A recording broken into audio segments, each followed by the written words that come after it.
Hello అండి, welcome to మా ఇంటి రుచి మనప కిచెన్. ఇవాళ మనము జొన్న జావ ఎలా చేయాలో చూద్దాము. ఇక్కడ నేను హాఫ్ కప్పు దాకా జొన్న పిండి తీసుకున్నాను. అలాగే ఇక్కడ వీడియోలో చూపిస్తున్న విధంగా అన్ని వెజిటేబుల్స్ స్మాల్ పీసెస్ చేసి కట్ చేసి పెట్టుకున్నాను అండి. ఇప్పుడు మనం ఒక కడాయి పెట్టుకుని అందులో ఒక టేబుల్ స్పూన్ ఆయిల్ వేసుకోవాలి. అందులో స్మాల్ పీసెస్ చేసి పెట్టుకున్న అల్లం ముక్కలు వేసుకోవాలి.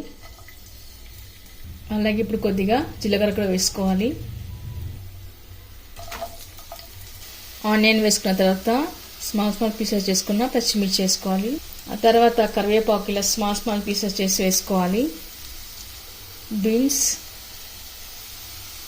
క్యారెట్, బఠానీ, స్వీట్ కార్న్. ఇప్పుడు వీటిలో ఉన్న పచ్చివాసన పోయే వరకు కలుపుకోవాలి. Capsicum, tomato, spring onion. ఇప్పుడు కొద్దిగా సాల్ట్ వేసుకోవాలి. అలాగే ఇప్పుడు కొద్దిగా పెప్పర్ పౌడర్ కూడా వేసుకుందాము. ఇప్పుడు కొద్దిగా ధనియా పౌడర్, అలాగే కొద్దిగా జీరా పౌడర్ కూడా వేసుకోవాలి. ఇవన్నీ వేసాక బాగా కలుపుకోవాలి.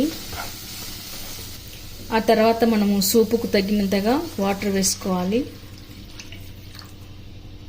నేను ఇక్కడ 2 గ్లాస్ వరకు వాటర్ వేస్తున్నాను. ఇప్పుడు వాటర్ అంతా బాగా బాయిల్ అవ్వాలి.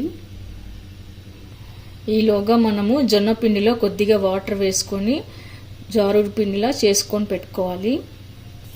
పిండిలో ఎక్కడ ఉండలేకుండా ఇలా పలుచగా చేసి పెట్టుకోవాలి.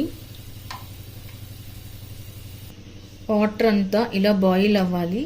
ఇప్పుడు బాయిల్ అయిన తర్వాత మనం తడిపి పెట్టుకున్న పిండిని వేసుకుందాము.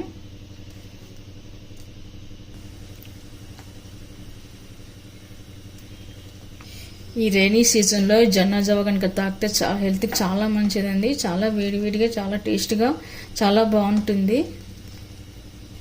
ఇప్పుడు 2 నిమిషాల వరకు బాగా ఉడికించుకోవాలి.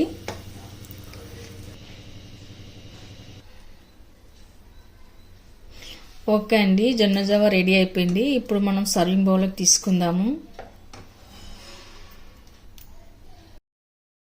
సర్వింగ్ బౌల్లోకి తీసుకున్న తర్వాత కొద్దిగా నిమ్మరసం కూడా వేసుకుందాము. నిమ్మరసం వేసి కలుపుకున్న తర్వాత ఈ జావాని మనం మార్నింగ్ కానీ ఈవినింగ్ కానీ ఏ టైంలో సరే తాగొచ్చండి. హెల్త్ బాగాలేనప్పుడు కానీ, ఫీవర్ వచ్చినప్పుడు కానీ, నోరు బాగాలేనప్పుడు కానీ ఏ టైంలో తీసుకోవచ్చు. చాలా హెల్తీ కూడా, చాలా టేస్టీగా, చాలా బాగుంటుంది. ఓకే అండి, చూసారుగా ఇవాళ హెల్తీ రెసిపీ జొన్న జావా. మీరు కూడా ఒకసారి ట్రై చేయండి. మీకు ఎలా కుదిరిందో కామెంట్స్లో పెట్టండి, లైక్ చేయండి, షేర్ చేయండి. తప్పకుండా మన ఛానల్ సబ్స్క్రైబ్ చేయండి. Thank you for watching.